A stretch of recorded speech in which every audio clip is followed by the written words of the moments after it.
Hello friends, welcome to smart class. আজকের video আলোচ্য বিষয় হলো রিপোর্ট রাইটিং। যারা পিএসসি ক্লার্কশিপ কোয়ালিফাই করেছে, প্রিলির এক্সাম কোয়ালিফাই করেছে এবং মেন্সে পরীক্ষা দিতে যাচ্ছে, তাদের বলবো যে এই লেসনটা অবশ্যই তোমাদের জন্য খুব হেল্পফুল হতে চলেছে, কারণ এখানে আমরা ডেসক্রিপটিভ ইংলিশ রিপোর্ট রাইটিংয়ের উপর আলোচনা করতে চলেছি। এবং আবারও বলছি যে কোনো রেডিমেড রিপোর্ট রাইটিং কিন্তু আমি তোমাদের এখানে দেখাবো না।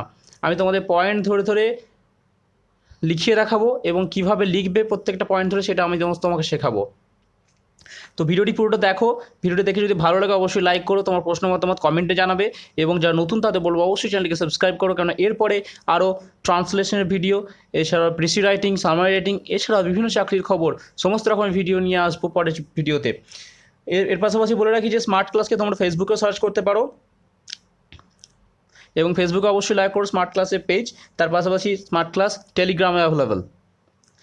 সো চলো দেখে নিই। দেখো, আজকে রিপোর্ট রাইটিং হলো লকডাউন ইন ওয়েস্ট বেঙ্গল। তো ওয়েস্ট বেঙ্গলের এই যে রিসেন্ট লকডাউন হয়েছে এবং লকডাউন যে এক্সটেন্ড করা হলো, সেই বিষয়টা নিয়ে আমরা রিপোর্ট রাইটিং লিখব। তো এখানে দেখো বলেছি যে কিছু পয়েন্টস দেওয়া থাকবে, যেটা তোমার পরীক্ষাতেও থাকবে, মেন্স পরীক্ষাতে। সেই পয়েন্টের ভিত্তিতে তোমাকে লিখতে হবে।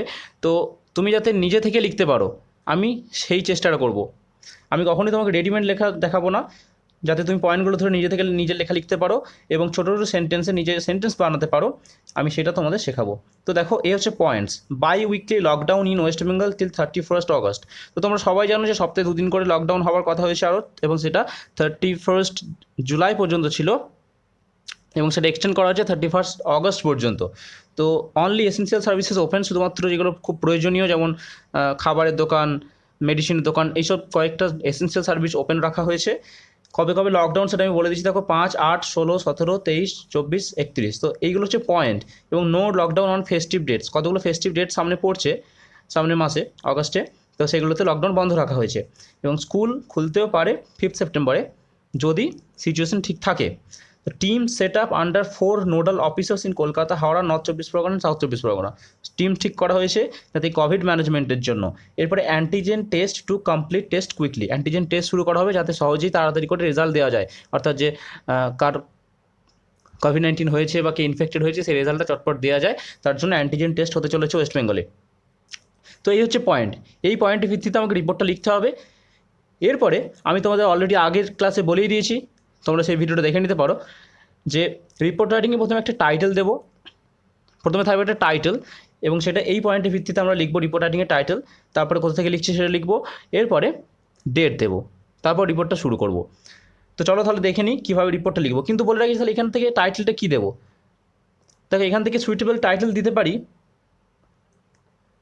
যে bi weekly lockdown in West Bengal extended till 31 August. যে লকডাউন, ওয়েস্ট বেঙ্গলের লকডাউন বাড়িয়ে দেওয়া হলো 31 অগস্ট পর্যন্ত, এরকম একটা ধামাকাদার টাইটেল দিতে পারি। বলেছি যে টাইটেলটা এমন রকম দেবো যাতে সবাই অ্যাট্রাক্টেড হয়। তো তাহলে এই টাইটেলটা দেবো, bi weekly lockdown in West Bengal till 31 August. তো চলো দেখে নিই তাহলে কীভাবে লিখবো স্টেপ বাই স্টেপ। তো এই হচ্ছে, দেখতে পাচ্ছ পয়েন্টস, যে পয়েন্টগুলো আমি একটু আগে বললাম, এই পয়েন্টগুলো আমি এখানে লিখে নিচ্ছি যাতে তোমাদের সুবিধা হয় লিখতে, এখানে দেখতে সুবিধা হয়। তো এরপর আমরা যাবো টাইটেলে। তো টাইটেল আমরা দিতে পারি এখান থেকে নিয়ে, যে bi weekly lockdown in West Bengal till 31 August, এটা ছিল পয়েন্ট। তাহলে আমরা লিখতে পারি যে বাই উইকলি, তো তোমরা ক্যাপিটালও লিখতে পারো, বাই উইকলি লকডাউন এক্সটেন্ড করা হয়েছে, তাহলে এক্সটেন্ডেড টিল 31 অগস্ট। ওকে, তো এই হচ্ছে টাইটেল। এরপর এখানে লিখলাম যে by a staff reporter.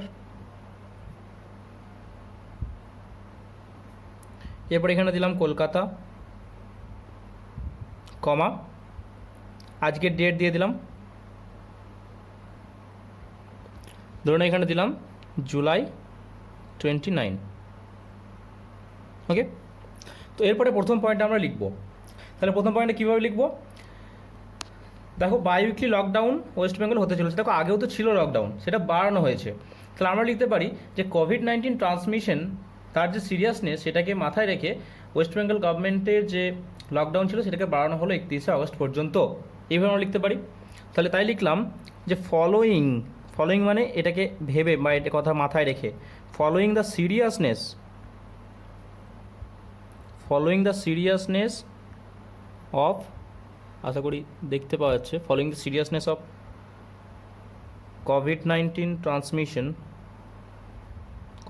Transmission in the state, মানে এতটাই সিরিয়াস হয়ে গেছে ব্যাপারটা যে দ্য ওয়েস্ট বেঙ্গল, এটা ডাব্লিউবি জায়গায় ওয়েস্ট বেঙ্গল লিখে নেবে, দ্য ওয়েস্ট বেঙ্গল গভর্নমেন্ট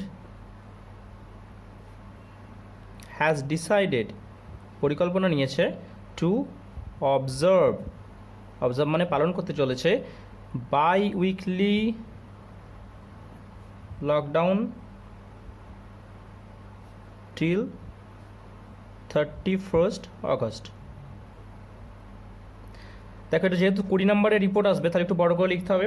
তাহলে এরপর আমরা লিখবো, দেখো এখানে কোথাও বলা নেই কিন্তু আগে কতদিন পর্যন্ত লকডাউন ছিল, আমরা যেহেতু জানি ব্যাপারটা তাই আমরা এখানে লিখে দেবো যে দ্য এক্সিস্টিং লকডাউন, এক্সিস্টিং মানে যেটা আগে থেকে আছে, the existing lockdown that was, কতদিন পর্যন্ত ছিল সেটা, that was till 31st July has been extended, এবং সেটাকে এক্সটেন্ড করা হয়েছে, has been extended till 31st August, সেটাকে অগস্ট পর্যন্ত এক্সটেন্ড করা হয়েছে। ক্লিয়ার? এরপর কেন করা হয়েছে দেখো এখানে আমরা লিখে দিতে পারি একটা খুব কমন লাইন, যে the number of COVID-19 cases is increasing. Is কেন দিলাম, দেখো নাম্বার বলেছে, ইজ ইনক্রিজিং, তোমরা তো ভাবতে পারো যে কেসেস আছে তার জন্য এখানে আর হলো না কেন, কিন্তু আসলে এখানে আমি নাম্বার দিয়েছি, the number of COVID-19 cases increasing rapidly, ভীষণভাবে বাড়ছে। ক্লিয়ার? স্টেটের বেশিরভাগ জায়গাটাই ধরো করোনা ইনফেক্টেড হয়ে গেছে, এই লাইনটা আমরা লিখতে পারি। তাহলে কীভাবে লিখবো, যে মোস্ট পার্টস বা greater part of West Bengal, parts বলেছে এখানে, তাহলে এখানে হ্যাভ হবে, most parts of West Bengal have been infected with corona. Okay, এরপরে দেখো লিখতে পারি, কিছুদিন আগে খবরে দিয়েছিল দেখবো যে গ্রুপ ট্রান্সমিশন অর্থাৎ গোষ্ঠী সংক্রমণ শুরু হয়ে গেছে, তাহলে এখানে আমরা লিখতে পারি যে গ্রুপ ট্রান্সমিশন বা transmission in group transmission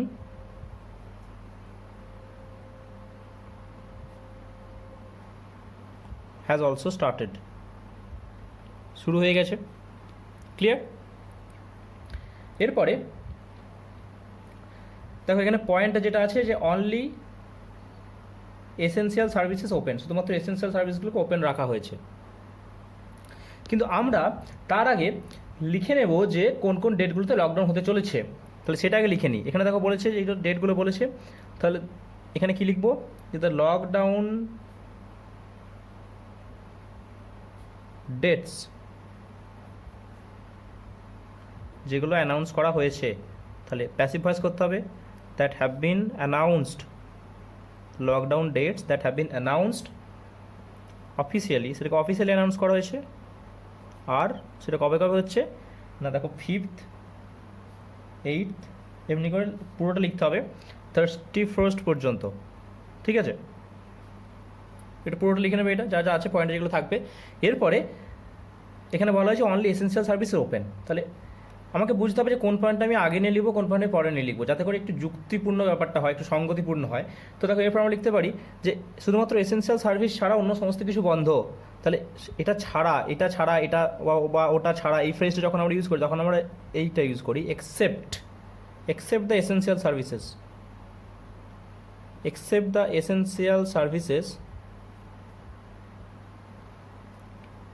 every sector, মানে এসেনশিয়াল সার্ভিস ছাড়া প্রত্যেকটা সেক্টরকে বন্ধ রাখা হবে, উইল রিমেন, এবং সেগুলো বন্ধ থাকবে, will remain 60, remain verb use করলাম উইলের পরে, এবং এটা প্রেজেন্ট ফর্ম ইউজ করলাম, will remain 60, will remain present form use করলাম কারণ এখানে উইল হচ্ছে। এরপর দেখো তাহলে কী কী অ্যালাউ করা হবে, সেগুলো আমরা লিখে দিতে পারি এখানে, যে ট্রান্সপোর্টেশন অ্যালাউ করা হবে,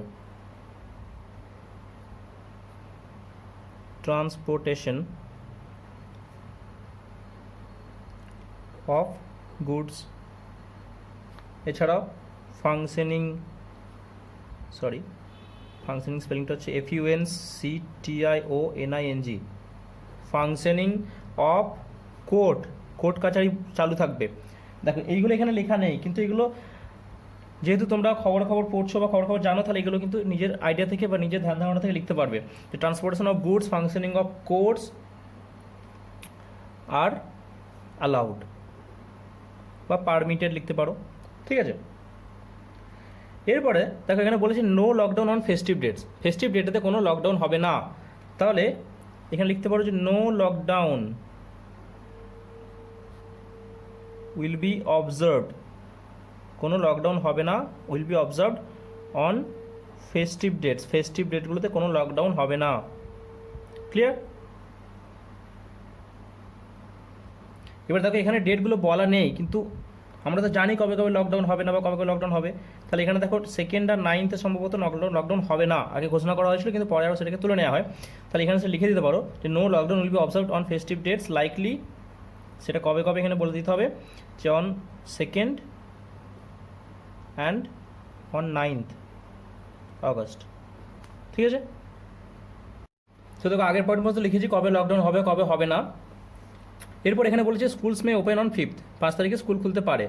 তাহলে আমরা সেন্টেন্সটা কীভাবে লিখবো, যে 5 তারিখ পর্যন্ত স্কুল খোলা হবে না, যাতে করে ফার্দার ট্রান্সমিশন না হয়, তার জন্য এই ডিসিশনটা নেওয়া হয়েছে। তো to prevent FURTHER further transmission, যাতে করে পরবর্তীকালে মানে সামনে যাতে ট্রান্সমিশন না হয় সেটাকে রোধ করার জন্য গভর্নমেন্ট কী ডিসাইড করেছে, গভর্নমেন্ট হ্যাজ ডিসাইডেড, বা এই জায়গায় লিখতে পারো টেকেন দ্য ডিসিশন। এইভাবে তোমরা সেন্টেন্সগুলোকে বা নতুন নতুন শব্দ অ্যাড করতে পারো, বুঝতে পারলে। Government had decided not to open, school খুলতে রাজি নয়, open school until 5th of September. শুধু তাই নয়, সেটা আবার নির্ভর করছে সিচুয়েশনের ওপরে, এগেন দ্যাট টু, সেটাও নির্ভর করছে। তাহলে that too depends on the situation, সেটাও নির্ভর করছে যে পরিস্থিতি কেমন থাকবে তার উপরে, ঠিক আছে। এবার দেখো এখানে বলেছে টিম সেট আপ করা হয়েছে, অ্যান্টিজেন টেস্ট করানো হবে, কিন্তু তার পাশাপাশি এটা তো জানো যে নতুন টেলিফোন নাম্বার চালু করা হয়েছে, নতুন টেলিফোন মেডিসিনের জন্য, অ্যাম্বুলেন্স ফ্যাসিলিটির জন্য। তাহলে এগুলো আমরা লিখবো এখানে। সো নিউ টেলিফোন লাইন্স, নতুন টেলিফোন লাইন বা telephone help lines has been introduce করতে পারো বা ওপেন করতে পারো। ফর কিসের জন্য করা হয়েছে সেটা, ফর মেডিসিন, এর পাশাপাশি অ্যাম্বুলেন্স ফেসিলিটি। ওকে, এরপরে দেখো এখানে বলেছে অ্যান্টিজেন টেস্ট হবে। আমরা যে কোনো আগে লিখতে পারি, এটাকে আগে লিখতে পারি বা এটাকেও আগে লিখতে পারি। তো অ্যান্টিজেন টেস্ট আগে করানোর কথা বলেছে। দেখো এখানে আমরা যেহেতু মেডিসিন অ্যাম্বুলেন্সের কথা বলছি, তাহলে আমরা অ্যান্টিজেন টেস্ট এখানে লিখে নিই। তাহলে দ্য গভর্নমেন্ট কীভাবে লিখবো, the government is about to start, করতে চলেছে, the government is about to start antigen test, antigen test শুরু করতে চলেছে। কিসের জন্য, টু আইডেন্টিফাই, যাতে করে চটপট ইনফেকশনটাকে ধরা যায়, to identify the infection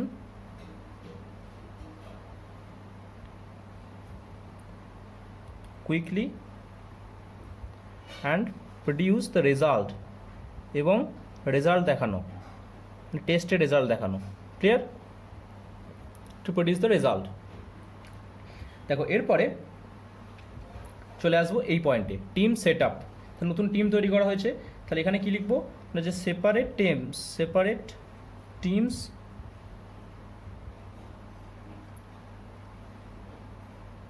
have been set up. এবার দেখো যেহেতু 4টে জেলার কথা বলা হয়েছে এখানে, তাহলে 4টে জেলা 4টে হেড থাকবে, এটা তো জানতে হবে, এটা তো আমাদের জেনারেল নলেজ, যে 4টে বা জেনারেল কমন সেন্স একটা, যে 4টে জেলা মানে 4টে জেলার একটা হেড থাকবে। তো separate teams have been set up, কিসের জন্য করা হয়েছে আগে লিখে নিই, টু এনসিওর, নিশ্চিত করতে, কি নিশ্চিত করতে, COVID-19 better management, to ensure better management of COVID-19. Clear, এরপরে ডিস্ট্রিক্টগুলো কী কী তার এখানে বলে সেগুলো আমরা লিখবো, যে দ্য ডিস্ট্রিক্টস, বা এইভাবে লিখতে পারি যে সেই চারটে জেলায় এই চারটে নোডাল অফিসার বা চারটে হেড অফিসার থাকবে যারা সুপারভাইজ করবে। তাহলে এইভাবে আমরা সেন্টেন্সটাকে লিখবো যে 4 নোডাল অফিসার মানে যারা এই তত্ত্বাবধান করে তাদেরকে নোডাল অফিসার বলা হচ্ছে। So 4 nodal officers have been appointed, তাদেরকে অ্যাপয়েন্ট করা হয়েছে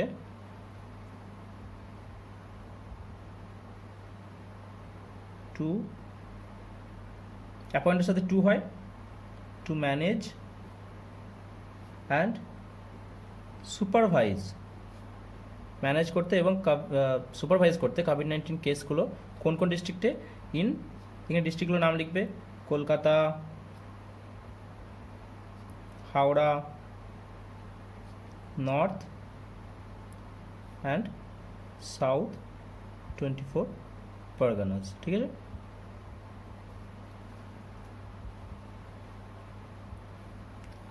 তো এই স্টেপগুলো নেওয়া হচ্ছে, তাহলে চারজন অফিসার নিয়োগ করানো হয়েছে এই জায়গাগুলোতে কোভিড-19 কেসটাকে ম্যানেজ এবং সুপারভাইজ করার জন্য। তো দেখো এখানে মোটামুটি যা যা পয়েন্টগুলো ছিল সেগুলো আমরা সবগুলো লিখে নিয়েছি, আর কোনো পয়েন্ট আশা করি বাকি রইলো না। এবং গোটা রিপোর্টটা দেখতে পাবে যে অনেকগুলো ওয়ার্ড হয়ে গেছে। তোমাদের যেটা থাকে যে 20 নম্বরে থাকবে এবং সেখানে হয়তো 200 থেকে 250 ওয়ার্ডের মধ্যে লিখতে বলবে, তো আশা করি এখানে 200 ওয়ার্ডের মধ্যে হয়ে যাবে। তো এইভাবে তোমরা প্রত্যেকটা পয়েন্ট ধরে ধরে লেখার চেষ্টা করবে, ভালো সেন্টেন্স বানানোর চেষ্টা করবে এবং গ্রামাটিক্যাল মিস্টেক অ্যাভয়েড করার চেষ্টা করবে। যেখানে প্যাসিভ ভয়েস লাগবে সেখানে প্যাসিভ ভয়েস দেবে, যেমন এখানে প্যাসিভ ভয়েস দিয়েছি, যেখানে অ্যাক্টিভ ভয়েস লাগবে সেখানে অ্যাক্টিভ ভয়েস দেবে। এবং ফরম্যাটের জন্য একটা আলাদা নাম্বার থাকে, ফরম্যাট, যে তোমরা রিপোর্ট রাইটিংয়ের জন্য কী ফরম্যাট ইউজ করছো, ঠিকঠাক ফরম্যাট ইউজ করছো কিনা, সেই ফরম্যাটের জন্য কিন্তু একটু এক্সট্রা নাম্বার থাকবে। তাহলে সমস্ত কিছুটা মেনটেন করে করার চেষ্টা করবে। এবং সবচেয়ে শেষে বলবো যে সমস্ত কোয়েশ্চেন অ্যাটেন্ড করার চেষ্টা করবে, কোনো কোয়েশ্চেন বাদ দিও না। 6টা কোয়েশ্চেন থাকছে, 100 নম্বরের পরীক্ষা টোটাল, ইংলিশ বাংলা মিলিয়ে। তো টোটাল সবগুলোকে অ্যাটেম্প্ট করার চেষ্টা করবে। এবং ট্রান্সলেশন পিসি রাইটিংয়ের জন্য তোমরা এই চ্যানেলে অন্য ভিডিওগুলো দেখতে পারো। এর পাশাপাশি আরও নতুন ভিডিও নিয়ে আমি আসবো পরের ভিডিওতে। So stay well, stay happy. So পরের ভিডিওতে দেখা হচ্ছে। So thank you everyone.